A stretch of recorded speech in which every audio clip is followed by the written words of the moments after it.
saber cómo puedes aprender y memorizar nuevas palabras en español de forma sencilla, answer 3 questions for me. How many times did you learn a new word in your native language during this week? How many times did you hear an airplane fly over your head during the last 3 days?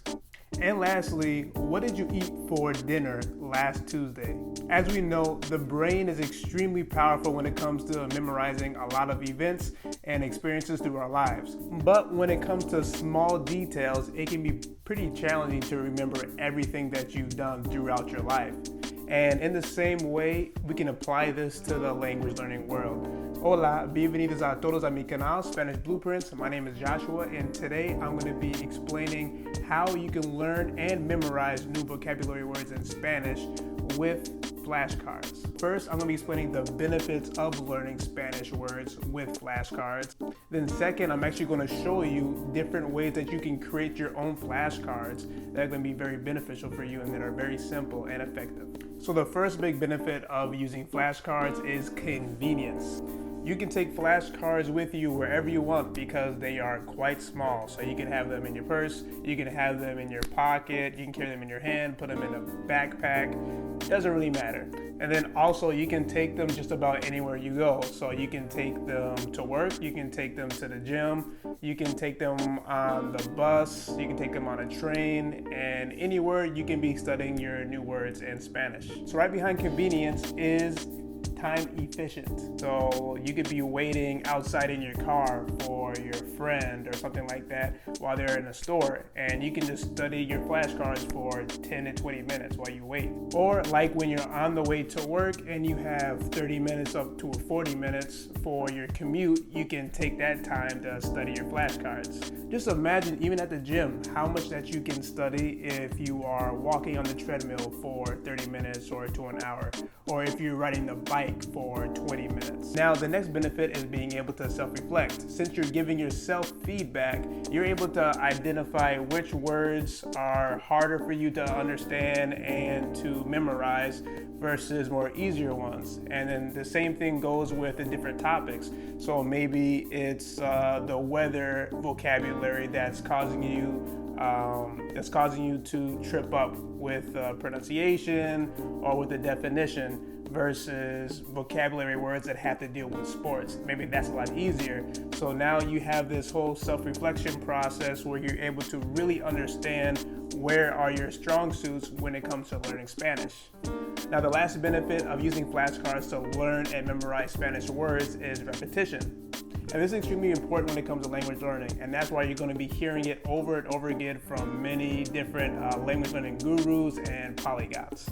Now, let me show you a few different ways that you can create your flashcards.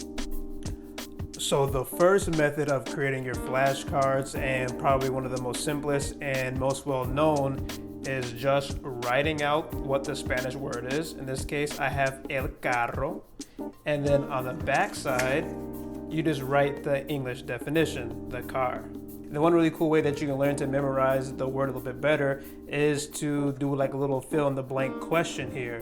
So you can start with this. So my dad let me use the blank on the weekends. So this could be your little visual aid with this sentence to help you remember what that word is.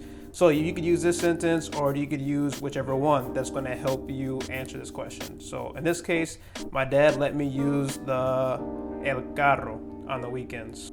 And then one amazing tip for you all when you're creating your flashcards is that you actually separate the different word classes by color. Now this is going to help you out tremendously, being able to separate them out instead of having all of them being just one color, because as humans we need a lot of visual aids or sounds to help us give a little bit more meaning to certain words and to certain phrases, and this is going to help you out a lot to memorize the words. For example, I still remember when I was making my flashcards in 2020 that I would use yellow flashcards for locations, and then I would use pink flashcards for emotions, and then I would also use blue flashcards for food vocabulary.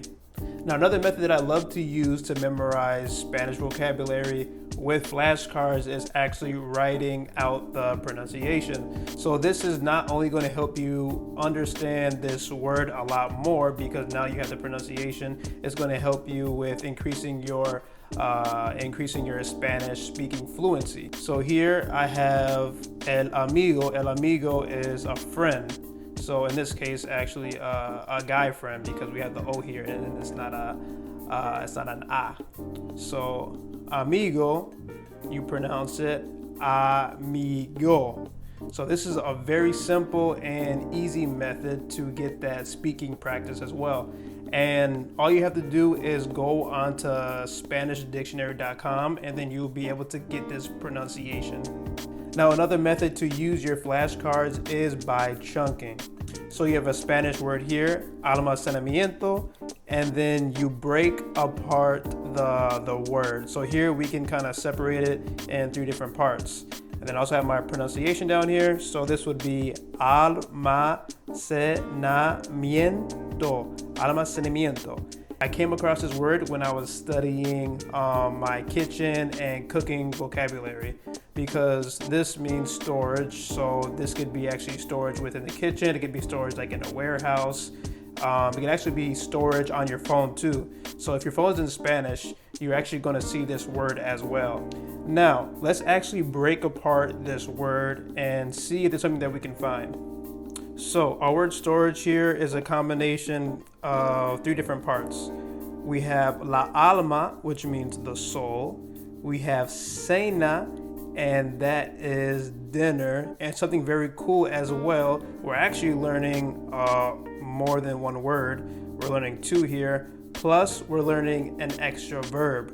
So cena is dinner, cenar is the verb to have dinner. Now, moving on to miento. Miento is very interesting as well because this is a very common suffix in Spanish. So you're actually going to see this ending on a lot of different words. For example, here I have conocimiento, and this means knowledge.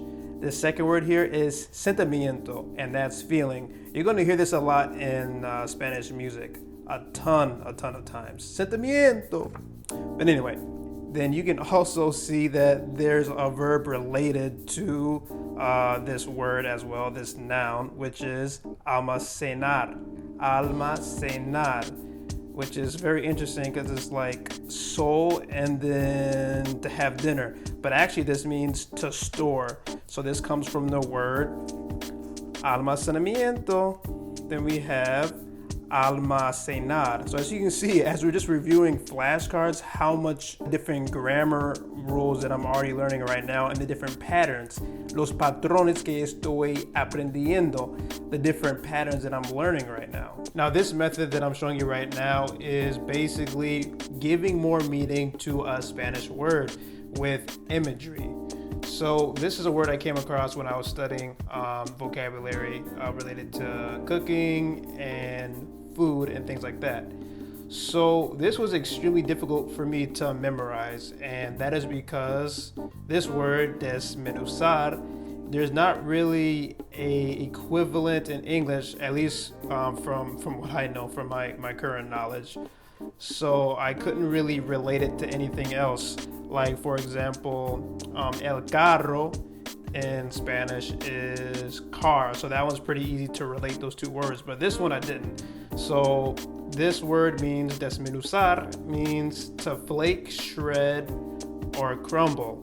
To actually get more meaning to this word, I decided to put some images to this. So this makes it a lot easier to memorize this word. So this is just a piece of toast, not a heart, and then it kind of has, like some little bits of pieces here. So like it's, a crumbled piece of toast here. And then for this picture, I have the shredded definition. So this means, like this is going to be chicken that's shredded. It's in a bowl, looks kind of shredded. And then here is another piece of chicken here. And then there's a little bit more small pieces there. And then here we just have the fork. So, a lot of times when you are shredding chicken, you're able to do that pretty easily with a fork. So that's why I love using flashcards so much. You can make them as personalized as you want. You can do a lot of different things, so you can attach meaning to the word that you're learning. And then my last method that I have for you all is actually writing out the Spanish definition.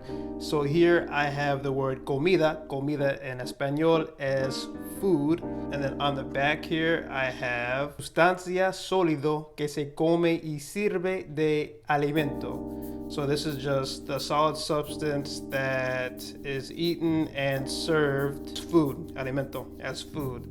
So this way you can actually learn more words than just comida. So as you can see, I'm learning various words and I'm learning more about the sentence structure within Spanish just from learning this one word here. And then this is also going to help you with your Spanish speaking fluency as well, because now you actually know how to explain, you're learning how to explain a Spanish word that you don't know. And then my last tip actually for you is when you are making your flashcards too, that's going to help you track your progress, so you can know how many words that you're learning throughout the week. All your yellow flashcards are going to be about food related topics. So maybe you get through 50 or 30 cards within a week or within a month, and then you just keep adding on to those, and then you have a good record of how many that you have studied.